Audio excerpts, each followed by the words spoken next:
Do these first before you start marketing on Twitter. Before you even seriously think of starting on Twitter, do these first.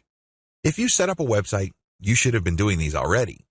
Just in case you are unclear on the concept or just in case you did things out of order, here are the things that you should do before you even think of marketing on Twitter. Pick your niche. It's really important to understand that if you want to be successful on the internet, you must have a laser focus on how you're going to make money. A lot of people are clueless regarding this. In fact, a lot of them think that they just need to buy a system that somebody else has built and they will make money. What they're really saying to themselves is they're too lazy to think through their online business. That's always a dangerous proposition because when you let another person do your thinking for you, you're going to have to deal with the consequences. You have to understand that when people build systems for others, they're usually trying to cut corners. They're trying to make the most amount of money with the least amount of effort. Do you think they have your best interest in mind with that attitude? Of course not. This is why it's a bad idea to let somebody else pick your business for you. You have to do it yourself. You have to know what you're doing. You have to know who you're going to be marketing to, what exactly you're going to be pushing, and how you're actually going to be making money on the internet. You can't just buy some sort of business in a box and expect everything to work out smoothly. That happy ending that you may have been dreaming of may be a very distant and even impossible dream. Why? You just didn't step up. You have to do all of this yourself. The most important is to pick a niche. A niche is a subject matter category or some sort of category for whatever collection of needs you are trying to address. What kind of problems do the products you are promoting or the website you are building address? Pick that niche.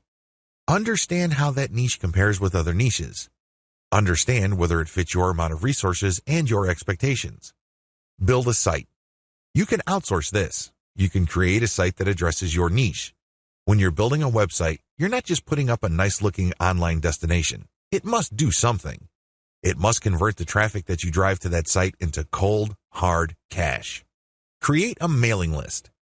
Next, you have to create a mailing list. This is crucial. Your mailing list is actually the payload of your website. Sure, you may be putting up affiliate ads on your website. When people click these and they land on the sales or landing page, they may buy something. When they do that, you get a commission. That's nice and everything, but if you really want to make money over the long term, create a mailing list. Why? Whatever credibility, respect, or trust you create with your website, you maintain with your mailing list. When you have an update on your website, you just publish the link on your mailing list and invite people to click through, and you have yourself a nice burst of traffic. I've got some bad news to share with you. The vast majority of people who visit your website will never come back again. That's the harsh reality.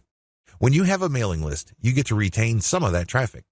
You only need to set an update, and you get a nice little surge of traffic because people saw your email and click on your link. This enables you to retain some of the value of the hard work and time you put into branding and promoting your website. To create a mailing list, you have to offer a premium. It's some sort of freebie. It's some sort of incentive for people to join your mailing list. Of course, you make this case on your squeeze page. You advertise the value of the freebie you're giving on a page called a squeeze page. This is where people enter their email addresses to subscribe to your mailing list. Please understand that there is a big danger here. This is a warning. Don't go overboard in promoting the freebie because if you do that, people will sign up for the free booklet, the free course, or the free book.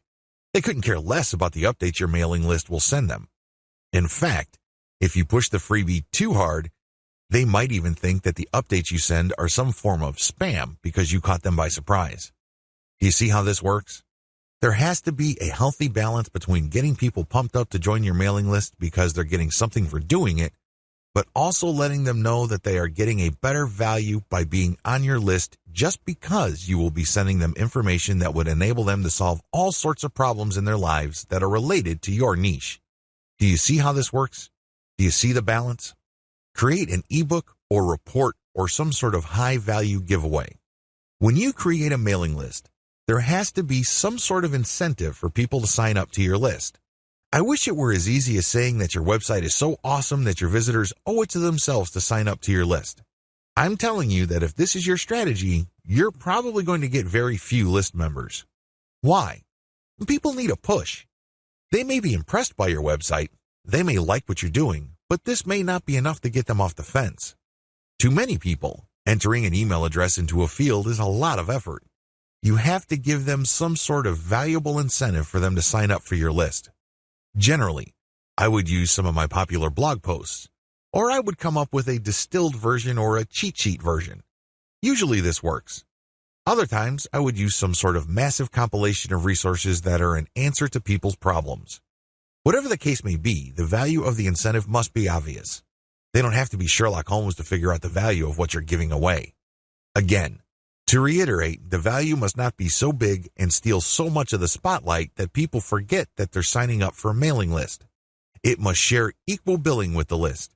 You have to promote the freebie in such a way that it is still clear to the person registering to your mailing list that they are signing up for a mailing list. Find top-notch content in your niche. Once you've set up a website and a mailing list, the next step on your journey to marketing your website and mailing list on Twitter is content. It's easy to get tempted and think that you're some sort of niche genius. You get all excited about a hot idea or a hot blog post topic, so you write a blog article. You put in the time, effort, and energy to do that, but what happens? 9 times out of 10, that content doesn't work.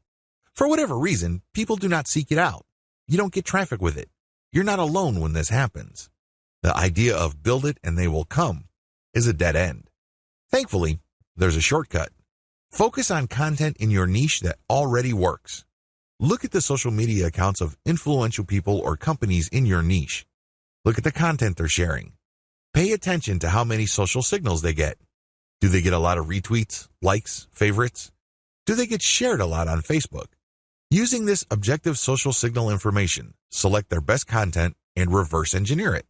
Reverse engineering top-shelf niche content. Now that you have a clear understanding of what's hot and what's not in your niche, the next step is to reverse engineer your competitors' best content. How do you do this? First of all, you just focus on their topic. If they're talking about a certain personality in your niche, then talk about that person, because obviously the fact that they're getting all this attention from your niche audience means people are truly interested in that personality. However, don't stop there. Come up with something new. Maybe interview that person directly, or maybe take some sort of controversial angle. Maybe you can give more complete information. Whatever the case may be, come up with content that is obviously superior. This is what's going to make your tweets more popular. This is what will speed your branding efforts up. I'm sorry, but if you're just going to offer the same content that everybody in your niche is already offering, there's really no reason the people you're reaching out to should follow you. Think about it. If they think that you're giving them the same stuff as other sites, why go to you? They can easily have gone to those other sites. Draw their attention based on familiar themes. Keep their attention by doing something a bit different. It doesn't have to be much. You don't have to be a hero.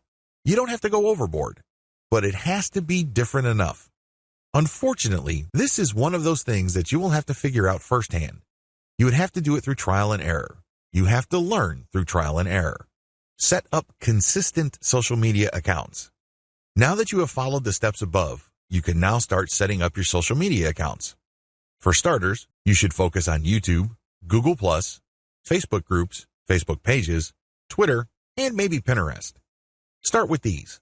Later on, you can branch out to other social media platforms like Quora, Instagram, and others. Your social media accounts must be consistent with each other. Your headers must have the same design. Your biography and other text must have similar elements. The key here is to project consistency. Consistency indicates professionalism. You're not just some random person working out of your mom's garage putting up one random website after the other.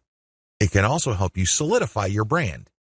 If you make a good impression on Facebook groups and people click through to your Twitter account and they see similar messaging, they can see that you are consistent, constant, and offer different types of content.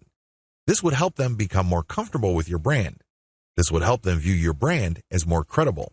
Commit to specialized content on your social media account. Here's the big danger with having many social media accounts. It's very easy to see that a lot of companies put up a presence on many different platforms. That's great and everything because you have many ways of getting new traffic. The problem is they post the same content across the board. This is a problem. When people approach your brand on Twitter, they're looking for content that is slightly different from the content they would expect on Facebook groups, your Facebook fan page, and definitely your YouTube channel.